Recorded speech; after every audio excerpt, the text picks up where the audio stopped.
There was a village where lived a yarn trader. He had a beautiful wife. One day she told her husband, "Dear husband, I have a baby in my belly." The trader was overjoyed. In due time, the wife gave birth to a daughter as beautiful as her, but she died in childbirth, like many of her sisters in those days.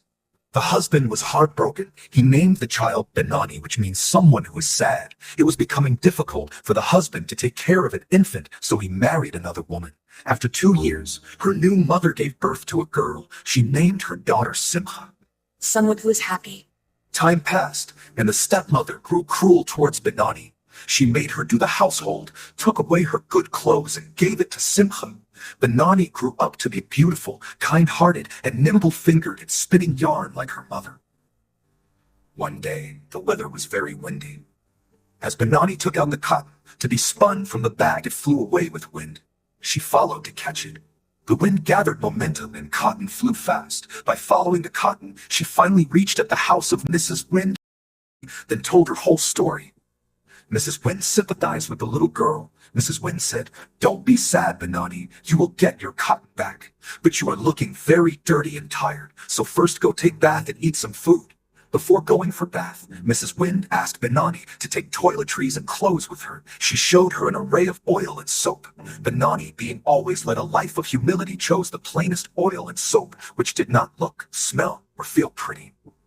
Then Mrs. Wind took her to another room full of beautiful and gorgeous clothes. Benoni looked around and chose the simplest and cheapest looking cloth. Mrs. Wind then took her to a storeroom.